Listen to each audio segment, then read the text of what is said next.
foi, assim, o start? Quando que você viu? Você olhou e falou, eu quero montar um curso, eu quero ensinar outras mulheres, eu quero, né, ensinar as pessoas a... Então, na verdade, da formação eu estava extremamente insegura, mas eu falei, bom, o máximo que vai acontecer, eu vou dar aula de graça, né? Ninguém nem vai poder reclamar se eu fizer alguma coisa de errado, porque eu nunca tinha dado aula de nada na vida, né? Então, eu lembro, foi dia 13 de março de 2018 que eu dei a minha primeira aula. E eu falo que eu marco como o momento que eu comecei na profissão, assim. Aham. Então, em março de 2018, eu dei a primeira aula. Eu lembro que tinham 13 alunas. Eram todas amigas da minha mãe, minha prima, minha tia. E aí a gente fez com o que eu tinha de material, não tinha nada. É isso, né? Eu acho que muito você ficar esperando estar pronto para fazer alguma coisa, você nunca vai estar pronto. Nunca vai estar pronto. Você começa com o que você tem. E aí eu lembro que dali eu saí com 13 alunas. Todas quiseram continuar. Mas aí dessas 13 alunas, acho que no final umas 2 ou 3 realmente fizeram o programa inteiro. Que na época eu fazia 10 semanas, era super longo. E como eu morava na Bolívia, eu queria alguma coisa que eu pudesse trabalhar online, né? E eu queria ter essa liberdade também, que eu acho que o digital, ele traz um pouco disso. De eu poder trabalhar em qualquer lugar, e eu não queria ter essa coisa, eu vou para o Brasil, mas tenho que ir no final de semana para ver minha família, porque na segunda eu tenho que trabalhar, ou esperar ter férias. Enfim, eram outras questões ali. Eu queria ter essa liberdade, já era um sonho eu ter a liberdade geográfica, assim. Então, o digital, ele permitiu isso. E aí eu fiquei, né, de 2018 até 2020 dando aula. E até já tinha, eu montei cursos. Mas, em princípio, eu comecei a dar aula individual. Aí montei cursos, assim, turmas para 2, 3 pessoas. E aí era outro nome de curso, eu fui mudando um monte de coisa, porque eu continuei aprendendo, né? Eu fiz aquela primeira formação e depois fui estudar mais e trazendo várias coisas, assim, que eu via de resultado das minhas alunas. Eu comecei... É muito maluco, assim, porque parece que quando você encontra uma coisa que te conecta mesmo com algo superior, aquilo flui, né? Flui numa naturalidade... É inacreditável, assim. Por isso que a gente até fala, né, que as coisas foram acontecendo tão leves entre a gente, acho que porque a gente acredita nisso, que quando as coisas acontecem assim, elas acontecem e dá certo, né? E tanto que quando é turbulento, quando é um pouco... Eu já dou uma paradinha... Difícil, você questiona, né? Isso, dou uma paradinha e falo, será que está na hora? Sim. Porque às vezes não é naquele momento, é em outro momento. Exato. Assim, óbvio, não foi tudo flores, né? Eu tava aprendendo, eu me senti extremamente insegura, porque a cada pessoa que eu dava aula, eu descobria algumas coisas que eu falava, nossa, isso aqui eu preciso estudar mais, eu preciso entender mais. E como era algo muito no começo, você não... Até hoje, na verdade, você não acha muito material específico dos exercícios faciais. Então, foram coisas que eu tive que ir buscando em diversas áreas, assim. Tudo muito do autodidata mesmo. De buscar e falar, isso aqui é importante, eu preciso entender essa anatomia, eu preciso entender um pouco da fisiologia, eu preciso entender várias coisas que as formações não traziam, né? E por quê? Porque as pessoas me perguntavam coisas que eu não sabia responder. Óbvio, até hoje tem coisas que eu não sei a resposta. A gente nunca sabe tudo, né? Continua estudando para sempre. Mas hoje tem muito mais coisas que eu tenho mais base para falar, né? E que a gente vê o resultado ali. Então é muito amor ao que a gente faz e não parar. Porque você também está sempre estudando. Cada hora que a gente conversa, você está assim... Não, porque esse estudo e esse novo óleo e esse não sei o quê.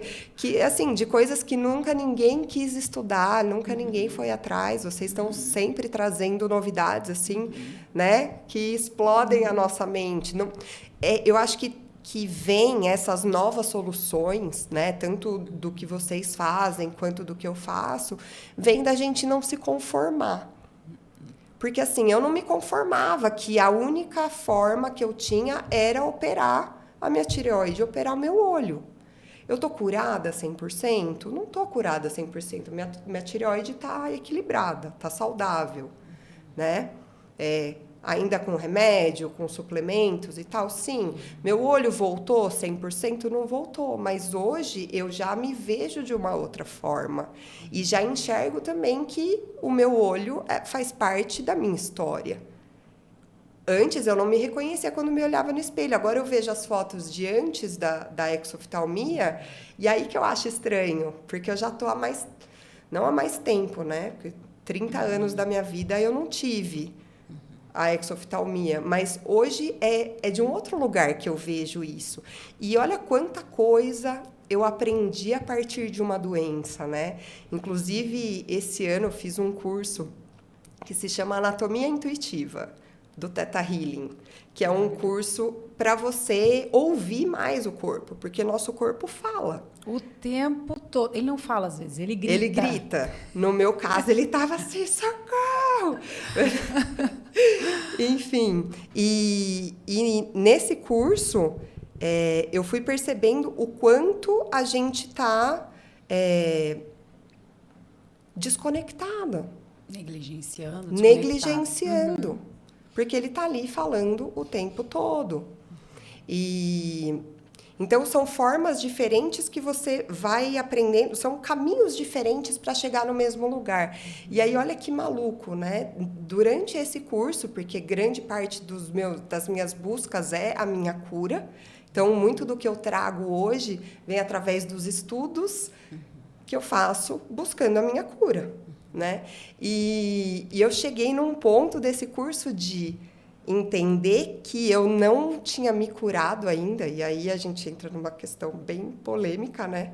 Por quê? Porque dentro de mim eu sempre entendi que a minha doença era uma bênção. Como é que você se livra de uma bênção? Nunca. Nunca.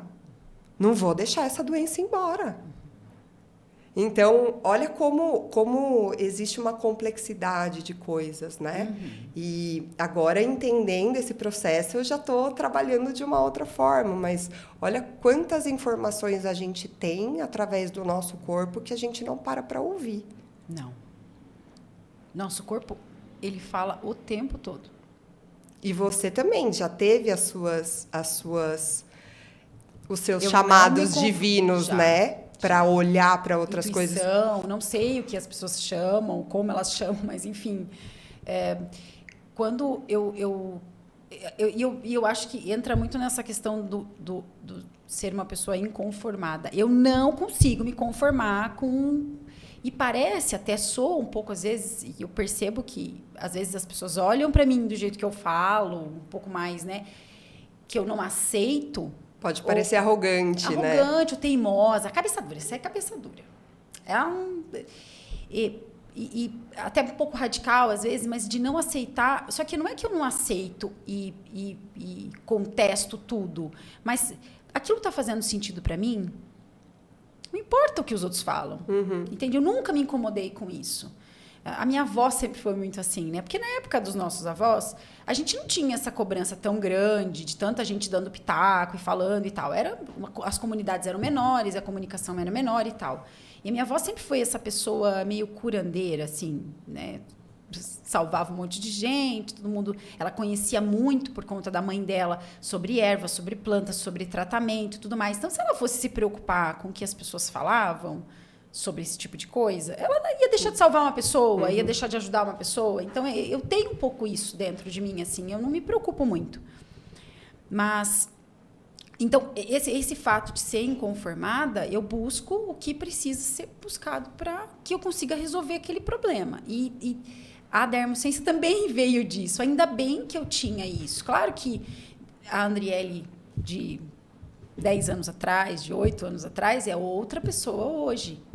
Que é o que acontece com a Tina, né? Com a Valentina. É outra pessoa, com outros valores. Tudo foi caminhando, a gente foi entendendo, a gente foi amadurecendo, a gente foi né, crescendo juntas. Eu vi, né, o teu perfil lá, Valentina, dando curso para 13 pessoas, para 3 pessoas. Às vezes, numa live à tarde, tinha, sei lá, 10 pessoas, 8 pessoas. De repente, abre uma live à tarde, tem, sei lá, 500 pessoas. Existe um processo nesse caminho, né? Tudo é um processo. E a gente, né, quem vê hoje, vê a dermociência, vê Valentina, acha que, ai, não, nasceu assim, né? E não, tudo é uma construção. E de muitos anos, né? Exatamente. De muitos anos. Até antes mesmo da gente fazer o que a gente faz hoje, a gente estava se construindo para chegar no ponto de enxergar que existia aquela possibilidade, aquela oportunidade. Senão, se você não tivesse pronta naquele momento, você não teria aproveitado a oportunidade. Não teria enxergado, teria deixado passar, né?